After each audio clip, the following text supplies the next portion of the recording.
Boa noite a todos.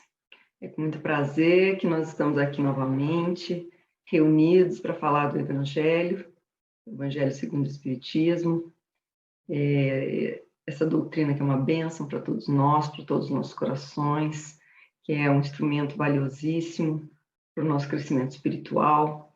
E é, assim, o maior, do meu ponto de vista, a maior herança que nós temos, que nós podemos contar aqui na Terra, para o nosso aperfeiçoamento, para o nosso melhoramento, para a nossa vitória, que é isso que todos nós estamos aqui para conseguir a vitória sobre nós mesmos, para que todos nós possamos evoluir e alcançar a felicidade.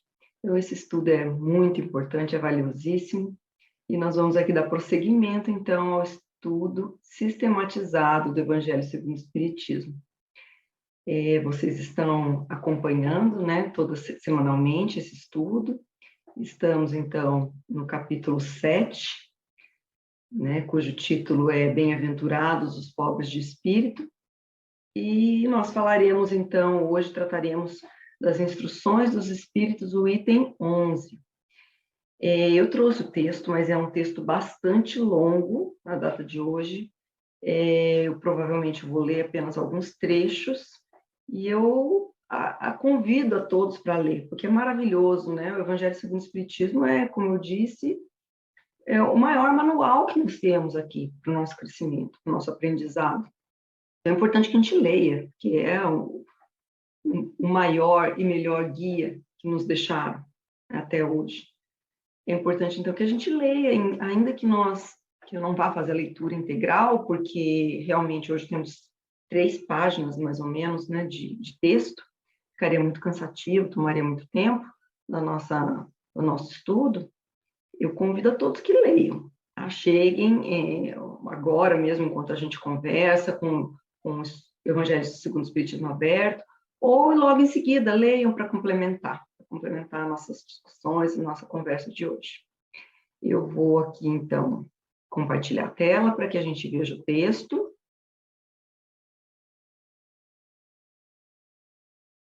Vamos lá. Aqui.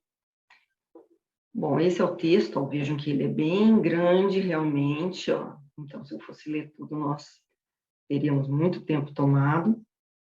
Mas vamos aqui começar, então. O Evangelho segundo o Espiritismo, capítulo 7, Bem-aventurados os pobres de espírito, Instruções dos Espíritos. O título deste item é O Orgulho e a Humildade. É o item 11.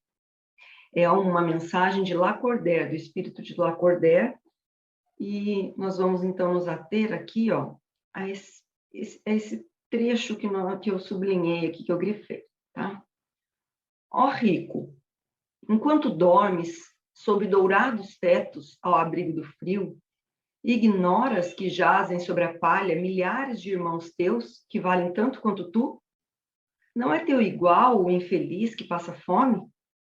Ao ouvires isso, bem o sei, revolta-se o teu orgulho. Concordarás em dar-lhe uma esmola, mas em lhe apertar fraternalmente a mão, nunca. Pois crê, dirás eu, de sangue nobre, grande da terra, igual a este miserável coberto de andrajos, vã utopia de pseudofilósofos. Se fôssemos iguais, por que o teria Deus colocado tão abaixo e a mim tão alto? É exato que as vossas vestes não se assemelham, mas despivo-os ambos. Que diferença haverá entre vós? A nobreza do sangue, dirás. A química, porém, ainda nenhuma diferença descobriu entre o sangue de um grão-senhor e de um plebeu, entre o do senhor e o do escravo. Quem te garante que também tu já não tenha sido miserável e desgraçado como ele? Que também não hajas pedido esmola? Que não a pedirás um dia a esse mesmo a quem hoje desprezas? São eternas as riquezas? Não desaparecem quando se extingue o corpo, o envoltório perecível do teu espírito? Lança sobre ti um pouco de humildade. Põe os olhos, afinal, na realidade das coisas deste mundo, sobre o que dá lugar ao engrandecimento e ao rebaixamento no outro. Lembra-te de que a morte não te poupará como a nenhum homem, que os teus títulos não te preservarão do seu golpe. que ela te poderá ferir amanhã, hoje, a qualquer hora.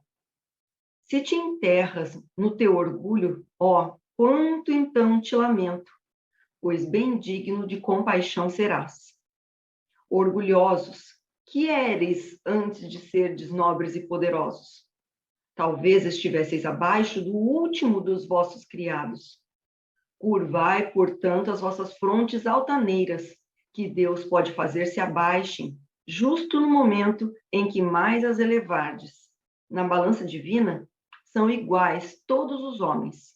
Só as virtudes os distinguem aos olhos de Deus. São da mesma essência todos os espíritos, e formados de igual massa todos os corpos. Em nada os modificam os vossos títulos e os vossos nomes. Eles permanecerão no túmulo e de modo nenhum contribuirão para que gozeis da ventura dos eleitos. Estes, na caridade e na humildade, é que têm seus títulos de nobreza. Vamos parar por aqui, um minutinho. Depois eu vou voltar ainda com um outro trechinho, tá, do texto. Mas vamos começar por aqui. Já tem bastante material para a gente conversar. Então, nós estamos falando aqui hoje dos pobres de espírito. Essa é uma tradução que a gente encontra bastante, né? Pobres de espírito tem em diversas Bíblias, e mesmo no Evangelho segundo o Espiritismo, como nós estamos vendo. Mas nós encontramos também uma outra tradução que até para mim me parece melhor, mais fácil de compreensão, que traz como os humildes de espírito. Eu acho que cai melhor, tem um pouco mais até de sentido e mais fácil da gente compreender o sentido. Porque é difícil entender o que é pobre de espírito. Às vezes a gente usa até num tom justo o oposto do que Jesus traz aqui, como se fosse depreciativo. Nossa, como ele é tão pobre de espírito, né? Aquela pessoa, a gente fala como algo ruim, né? E na verdade, aqui está sendo trazido como o humilde de espírito, né? Aquele que carrega dentro de si a humildade. E o tema é mais do que isso, bem-aventurados os pobres de espírito. E o que são, então, os bem-aventurados? O que significa bem-aventurados, né? Algumas traduções, né? Enfim, até se a gente procurar no dicionário, vai trazer como felizes, né? Felizes seriam os humildes. Mas é importante, e eu trago isso até de um estudo feito pelo Haroldo Dutra Dias, pelo NEP, né, o Núcleo de Estudos Paulo de Tarso, e eles fizeram um estudo a respeito desse tema e trouxeram, eles gostam bastante, né, da etimologia e como ele estuda, né, a línguas, e inclusive traduziu os evangelhos, ao menos o Novo Testamento, alguns evangelhos, eles se preocupam bastante, né, com essa de não perder o valor da palavra, o real significado daquilo que foi trazido na mensagem original. E eles, então, nesse estudo, trouxeram que, do grego, pelo menos da tradução do Evangelho no grego, lá constava a palavra que foi traduzida do grego, Macarios. E essa palavra, ela foi bem utilizada, né, inclusive por Ulisses, nos livros em que ele trouxe, no livro, eu creio que foi na Odisseia, tá? Acho que foi no livro Odisseia. Essa diferenciação entre felicidade dos homens, e que é uma felicidade perecível, afinal, todos nós trazemos em nós a certeza da morte, né? Então, seria uma felicidade perecível, e a felicidade dos deuses, que eles chamam de numes, e essa sim, uma felicidade imperecível. E para designar esse tipo de felicidade, a felicidade dos deuses, a felicidade imperecível, que era utilizada essa palavra makarioi. Então, é desta palavra, essa palavra que foi utilizada. E então é este significado que nós temos que trabalhar. É o significado do feliz, mas é uma felicidade, não é qualquer felicidade, é uma felicidade qualificada. Não é essa felicidade transitória que nós temos aqui no corpo físico, mas sim a felicidade imperecível, a felicidade imortal, a felicidade do espírito, de nossa felicidade como espíritos, e não a felicidade como homens, como seres materiais aqui estagiando, né, no corpo físico. Então vejam que os humildes, eles são felizes. E a gente pensa, mas puxa vida, eu vejo tantas pessoas humildes aqui na Terra e eles não estão numa boa situação, eles não estão gozando de felicidade. Porque a gente está se pegando nesse conceito de felicidade humana, e não é esse o conceito. É o conceito da felicidade, dos deuses da felicidade imperecível. E é essa felicidade que é destinada a esses espíritos humildes. E a gente só vê aqui com o corpo físico, esse período pequeno que a gente passa aqui estagiando na matéria, né? Algumas crianças vivem, às vezes, poucas horas, meses, alguns anos, até que os mais longevos vivem um pouco mais de 100 anos. Então, isso é um período muito curto. Não é este período que nós temos que avaliar, e por isso que às vezes a gente faz avaliações tão equivocadas das pessoas e da sorte das pessoas. Por que às vezes a gente acha que os maus acabam se dando bem, né? No linguajar, aí se dando bem, e a gente não entende, a gente acha que às vezes existem injustiças, mas não há. A gente precisa, sim, passar a enxergar como espíritos imortais que somos, ter essa nova visão. Depois que a gente começa a estudar o espiritismo, nós temos que incorporar isso para nós, de passar realmente a ver as coisas como espírito imortal, fazer planos não para hoje nem para amanhã, mas para uma vida imortal, para um futuro muito mais longínquo. Nós estamos planejando para isso, nós não estamos planejando para amanhã apenas, para depois de amanhã, para o ano que vem. Os nossos planos são os planos de um espírito imortal, para a próxima existência, para lá que nós estamos construindo. E é aí, nessa visão, que nós vamos entender, então, como são bem-aventurados os pobres de espírito ou os humildes. Mas vamos entender melhor, então, o que são os humildes, né? O que seria humilde? Às vezes a gente faz uma confusão muito grande, a gente acha que humilde é aquele que não tem recursos materiais. A gente costuma dizer, nossa, olha, aquela pessoa ali veio de uma família muito humilde, né? Como a significar como sinônimo de alguém que não tem recursos materiais, pobre, né? O outro sentido aqui que foi dado para humilde como pobres de espírito, até foi essa mesma palavra, mas não são sinônimos. Nós podemos ter pessoas sem recursos materiais e que não são humildes, que são orgulhosas. E, às vezes, a gente acha, né, que humilde é aquele que é ignorante, que não tem estudo, né, que não tem cultura. E também não é verdadeiro. Isso também é falso. Nós podemos ter pessoas muito sábias, com muita cultura, com muita educação, e que são humildes. E pessoas sem cultura alguma, sem instrução, que são orgulhosas.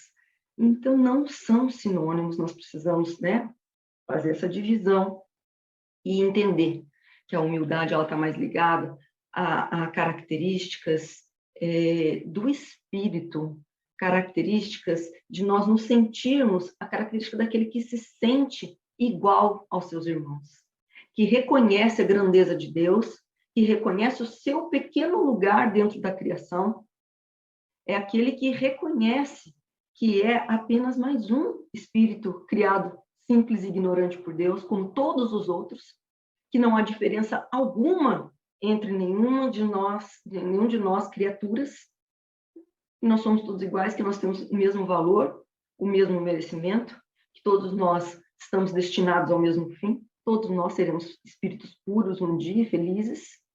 Às vezes nós nos diferenciamos pelo grau evolutivo que um já atingiu, ou outro já atingiu, mas todos nós começamos igual, do zero, espíritos, princípio inteligente,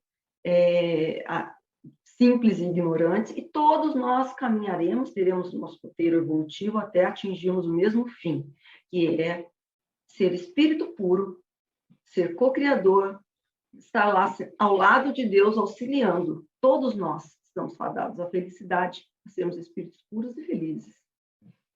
Então, o que nos diferencia? Quem tem essa visão já consegue introjetar em si, como eu disse anteriormente, essa visão espírita, quem já vê, quem já conhece toda essa verdade, que há um Deus único, que todos nós somos criaturas, fomos criados de forma igual, vamos para o mesmo lugar, sobre a imortalidade da alma, a pluralidade dos mundos habitados, a existência da reencarnação, a comunicabilidade dos espíritos, todos esses princípios, todos nós que já temos este arcabouço, temos que nos ver dessa maneira, temos que ser humildes, não há outra maneira. Por quê? Nós não podemos nos sentir superiores a ninguém depois que sabemos de tudo isso. É um divisor de águas no nosso entendimento. Quem estuda, leu sobre tudo isso, compreendeu e ainda não consegue ver dessa maneira, né, com esses olhos, está muito equivocado, porque já teve contato, responsabilidade é maior. Quem já teve contato, já tem conhecimento, precisa efetivamente sentir e pensar, raciocinar de acordo com o que a gente aprende. Então, nós precisamos treinar esse nosso olhar de espírito imortal. Precisamos treinar. Porque isso muda muito. É por isso que o Espiritismo é uma doutrina que veio para mexer com estruturas, para abalar realmente e para modificar o mundo, né, de acordo com que essa doutrina vá se alastrando, que mais pessoas passem a se tornar mais espiritualistas. Evidentemente que nós vamos passar a nos amar mais, a nos tratar melhores. Porque vejam quão inovador, quanto é transformador este conhecimento. A partir do momento que a gente entende que nós temos inúmeras existências na vida corpórea, que em uma existência eu posso vir mulher, na outra eu posso vir um homem, numa existência eu posso vir de uma raça, numa existência eu posso vir em outra, numa existência eu posso nascer em um país, ou num estado, ou numa cidade, na outra existência eu posso nascer em outro país, outro estado, outra cidade, numa existência eu vou nascer com uma pessoa, como minha mãe, como meu irmão, como meus familiares, meus amigos mais próximos, em outra pode ser que eu venha numa outra configuração, com essas mesmas pessoas ou com pessoas diferentes, não é? Que muitas vezes, inclusive, a pessoa que a gente prejudicou numa outra existência pode voltar a conviver conosco numa existência futura como alguém muito próximo, como um filho, como uma mãe, um irmão, como cônjuge. A gente tem que pensar que, então, a gente precisa tratar melhor todas essas pessoas. Olha como isso modifica, né?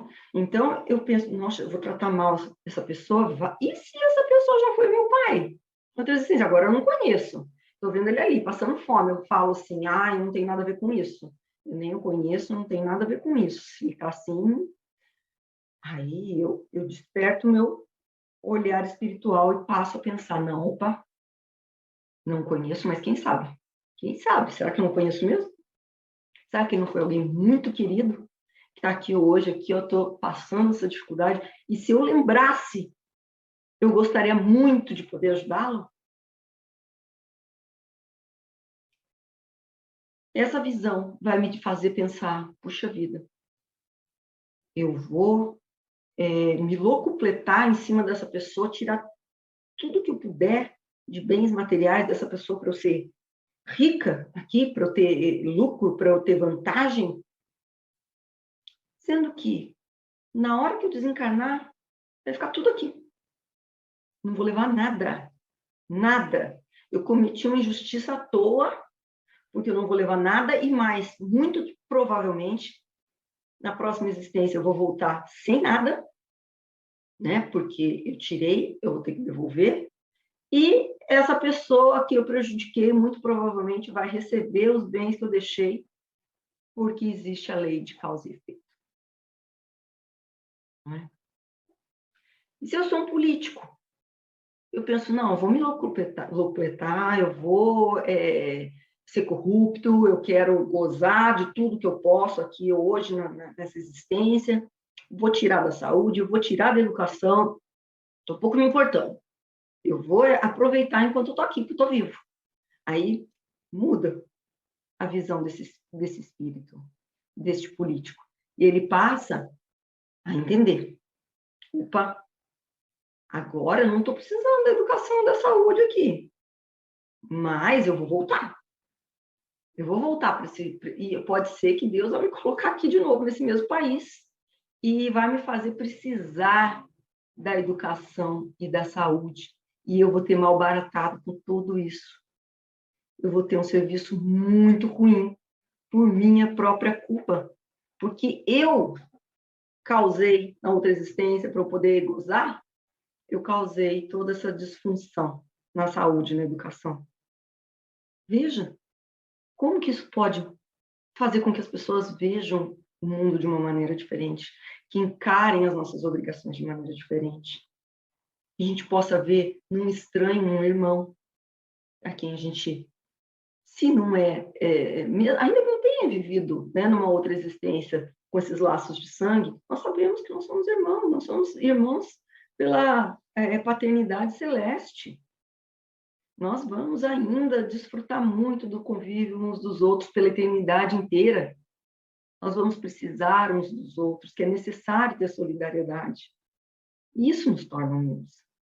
Quando nós vemos, descortinamos a imensidão do universo, tudo que Deus criou para nós, né? A pluralidade dos mundos habitados, que é nada, que, como a gente pensou lá no passado, que a Terra era o centro do universo, né? Que tudo girava em torno da Terra, inclusive o Sol, e hoje nós descobrimos que não, muito pelo contrário, né? A Terra é um planeta muito pequenininho dentro do universo, que gira em torno de uma estrela pequenininha dentro do universo, né? E existem muito mais, existem inclusive, já estão se descortinando multiversos. Então a gente começa a ver, se ver do tamanho real que nós temos, né? Bom, vocês viram que interessante como que essa visão do nosso tamanho frente ao universo nos faz mais humildes, nos faz nos enxergar como nós realmente somos. Né? Tem uma história muito interessante, né, que conta, não sei se todos conhecem, inclusive eu sou trabalhadora de uma casa espírita aqui que se chama Casa Espírita Eurípides Barçanufo. Né? Então eu conheço um pouco a respeito da história de Eurípides Barçanufo. Mas, enfim, Eurípides Barçanufo, ele, em vida aqui, não vou contar a história toda de Eurípides Barçanufo, né? Porque, enfim, precisaria de uma palestra inteira a respeito disso, mas ele fundou uma escola, né? Dentre outras coisas que ele realizou, mas ele fundou uma escola, foi uma escola que no início não era uma escola espírita, né? Mas se tornou o Colégio Allan Kardec, existe até hoje em Sacramento, Minas Gerais.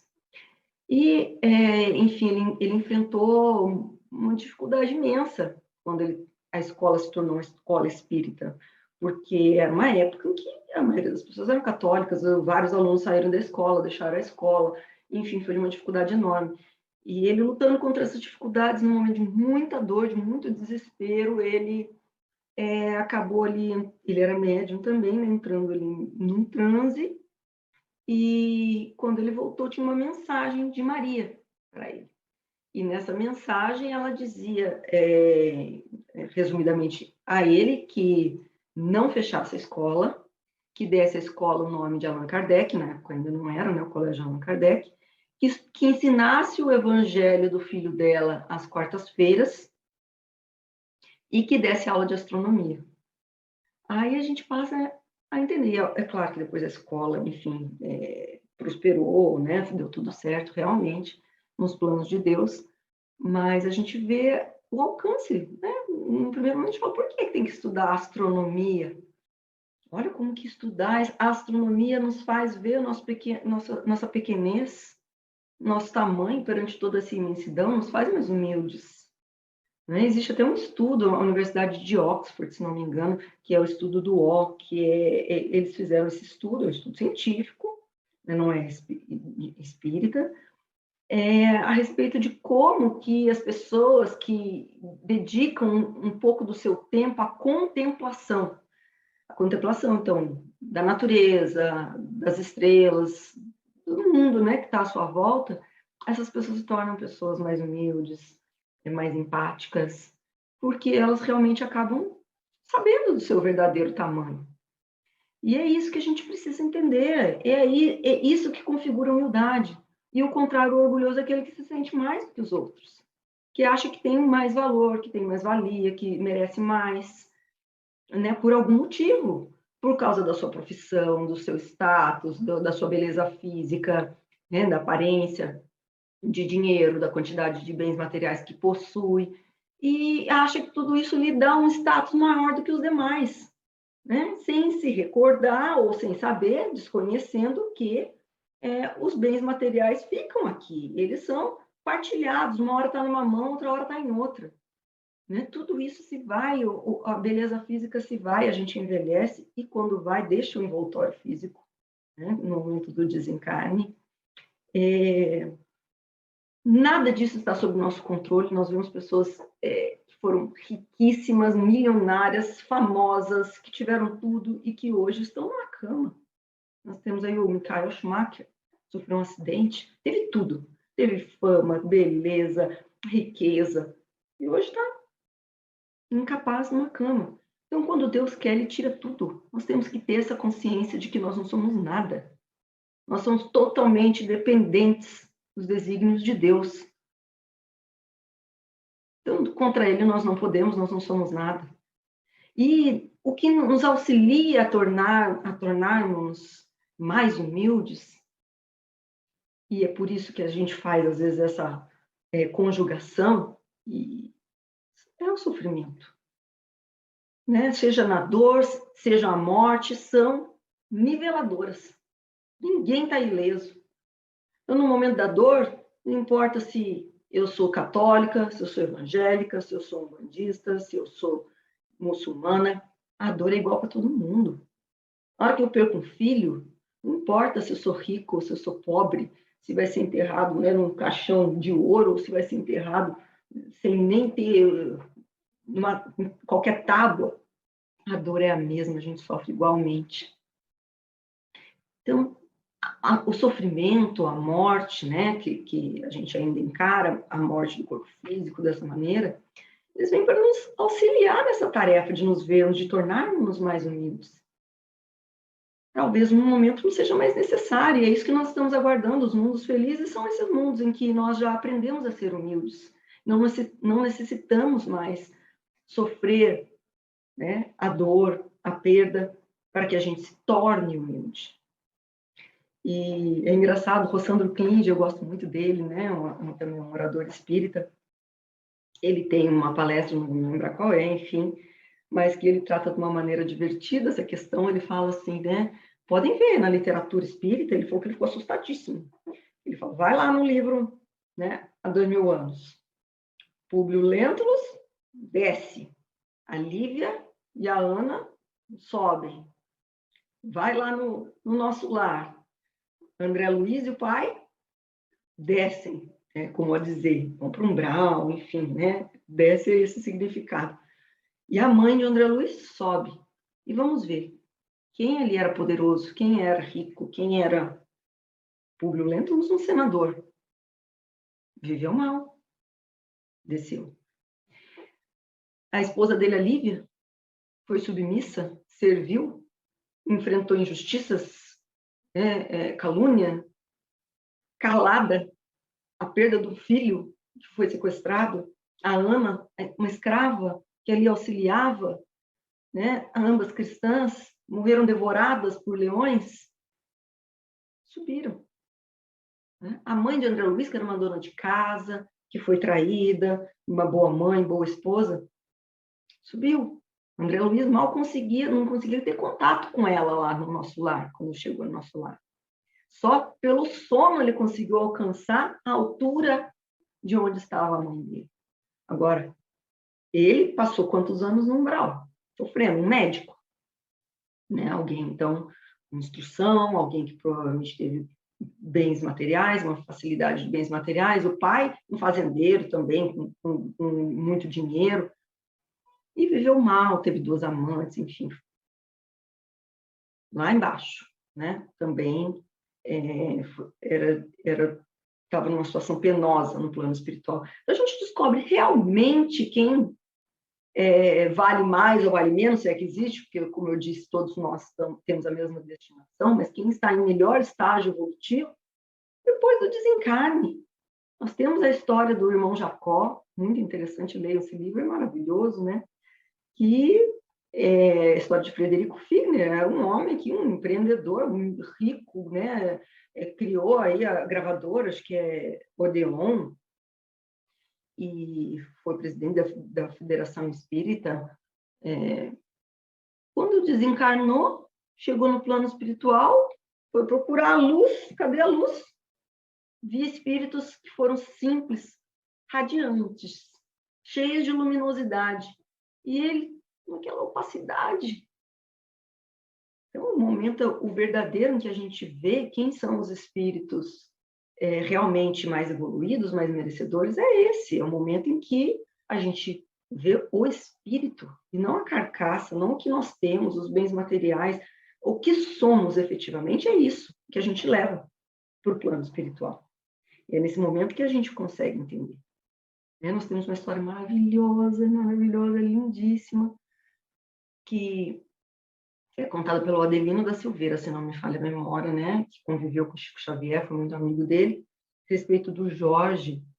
Uma história linda, que era um rapaz que ia visitar o Chico ali no centro espírita, frequentava o centro, e ele ia de vez em quando lá, e ele chegava sempre com um bornal, um saquinho assim, as vestes se desfazendo, sem banho, aparentemente não tomava pouquíssimo banho, um odor muito ruim, poucos dentes na boca, um odor também muito fétido na boca, né? Era de pele negra, cabelos encaracolados, costumava ter pés rachados e a boca também muito ressecada. Sempre ele sorria, a boca feria, tinha uma ferida. Então, sempre estava sangrando a boca dele. E ele chegava, enfrentava a fila lá no final, e Chico o atendia com aquele carinho, com uma ternura. Diz que Chico Xavier nunca teve um momento, nenhuma vez eles viram, assim, nem um movimento instintivo de virar-se, quando o Jorge falava quase que em cima do nariz dele, dentro, com a boca dentro do nariz dele. Nunca. Nunca tentou limpar as marquinhas do sangue que Jorge deixava ao beijar suas bochechas.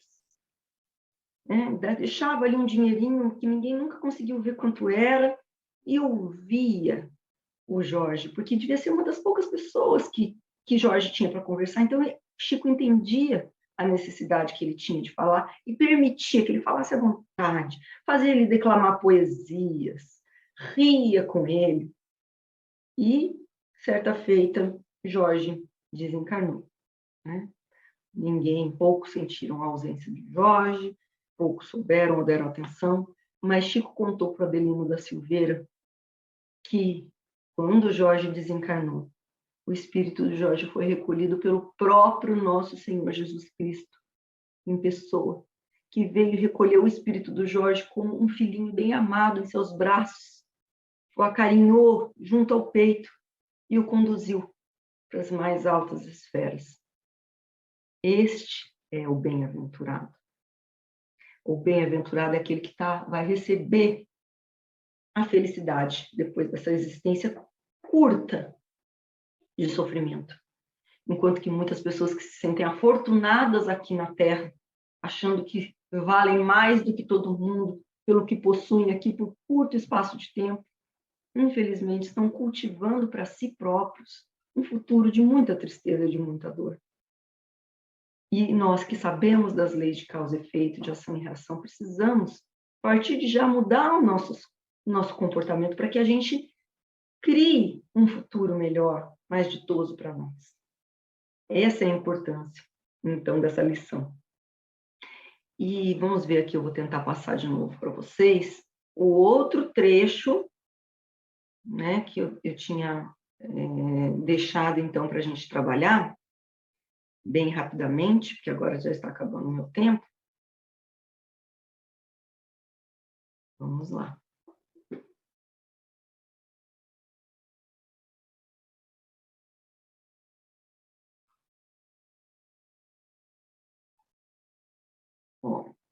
Vamos lá para esse... É um trechinho bem pequenininho. Então, tá aqui. Todos vós que dos homens sofreis injustiças, sede indulgentes para as faltas dos vossos irmãos, ponderando que também vós não vos achais isentos de culpas. É isso, caridade, mas é igualmente humildade. Se sofreis pelas calúnias, abaixai a cabeça sob essa prova. Que vos importam as calúnias do mundo? Se é puro o vosso proceder, não pode Deus vô-las compensar? Suportar com coragem as humilhações dos homens é ser humilde e reconhecer que somente Deus é grande e poderoso. Então, mais uma vez aqui nós voltamos, né, nesse assunto de que nos saber o nosso lugar no mundo, conhecer a lei de ação e reação, saber que o mal que nos atinge é o mal que nós plantamos, que se nós passamos por alguma dificuldade é para o nosso engrandecimento, ou é uma prova ou é uma expiação, ou nós estamos pagando um débito e graças a Deus ficando, né, ali com os boletos todos em dia, pagando tudo, todas as nossas dívidas, que é também uma necessidade, ou nós estamos passando por uma prova e crescendo aos olhos de Deus. E que o que importa não é o julgamento dos homens, nunca foi. A gente está aqui não é para vencer no mundo, mas para vencer o mundo, como fez Jesus. Nós precisamos ter isso em mente. Então, pouco nos importa, ou deveria nos importar, o julgamento que as outras pessoas fazem de nós. Se nós estamos com a nossa consciência tranquila, e é isso que importa, então nós precisamos nos julgar, sempre, sempre, todos os dias. Como Santo Agostinho ensinou lá no Livro dos Espíritos, todos os dias nós precisamos nos autoavaliar.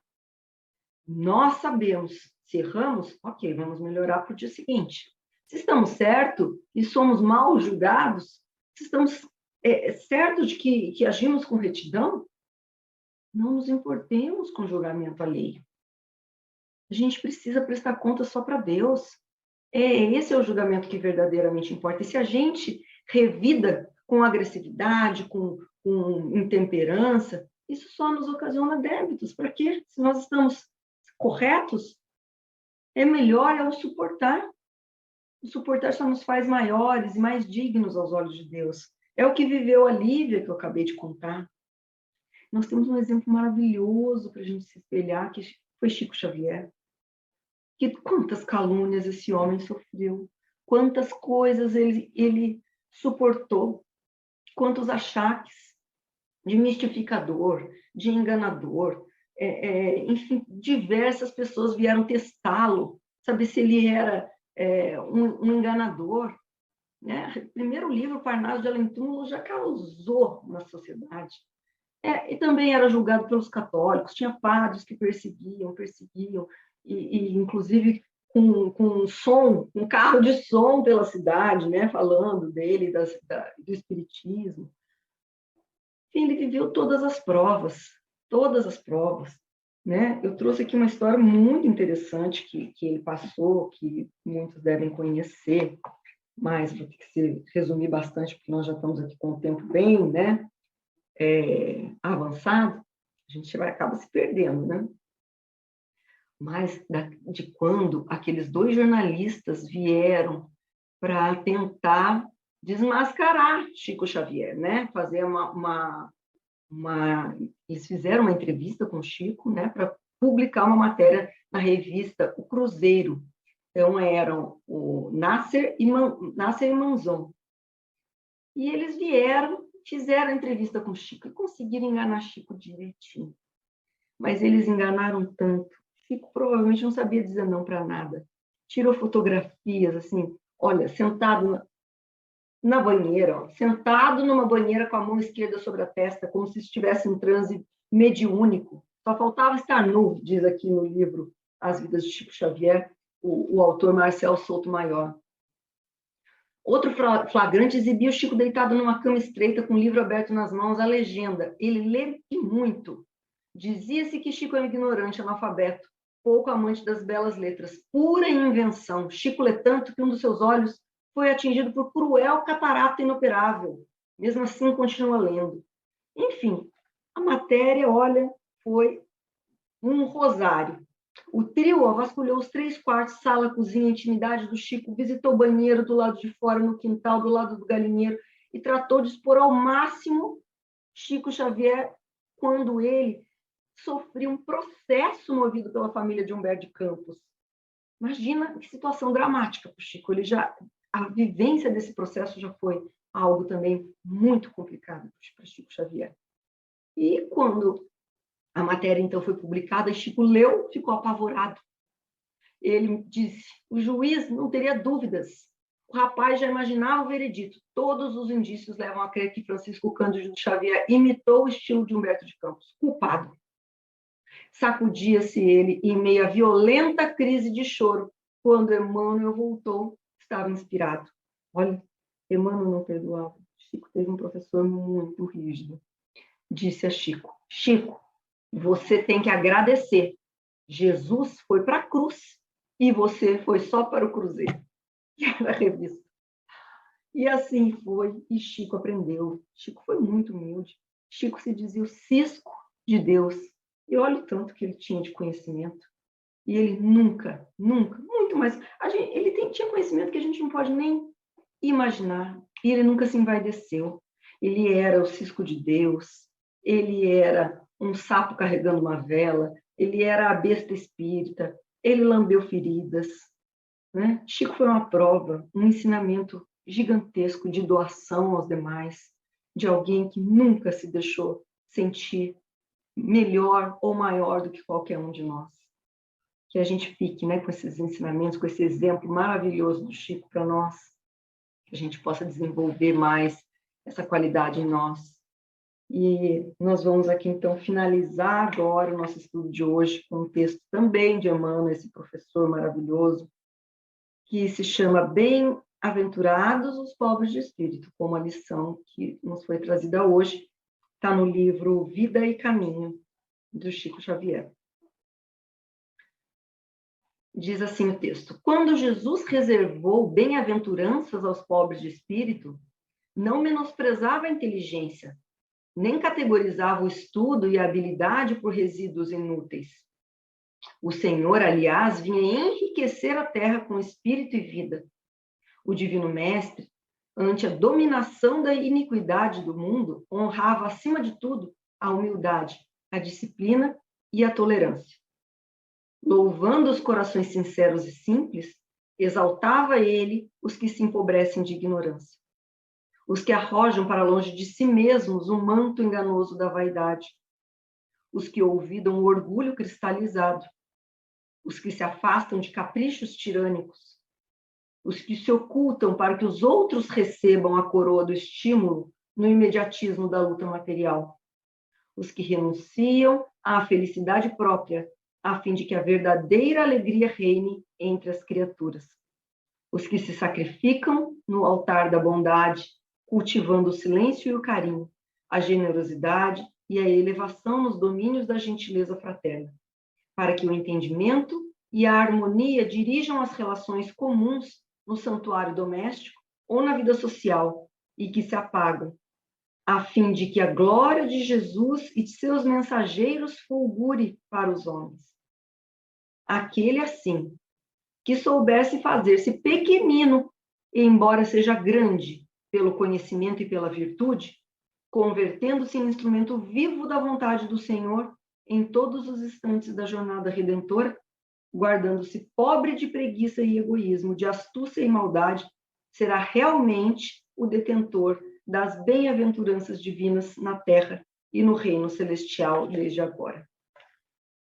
Que assim seja, meus irmãos, que todos nós possamos aprender a sermos pequeninos, ainda que sejamos afortunados aqui com saúde, com bens materiais, com instrução, que estejamos numa posição talvez de destaque na sociedade, que tenhamos uma carreira promissora, o que seja, que nós possamos sempre nos lembrar que somos todos iguais e que somos muito pequeninos ainda, comparados a espíritos muito mais elevados, se tivermos noção do quanto ainda nos resta progredir, quanto resta de caminho a percorrer na nossa jornada. que todos nós lembremos que somos ainda muito pequenos e ajudemos-nos uns aos outros a crescermos juntos, em conjunto, porque a felicidade só existe quando todos estivermos felizes, quando não houver mais ninguém gemendo de dor e de fome ou de frio na terra. Uma abençoada e rica semana a todos nós. Um abraço fraternal e até nosso próximo encontro.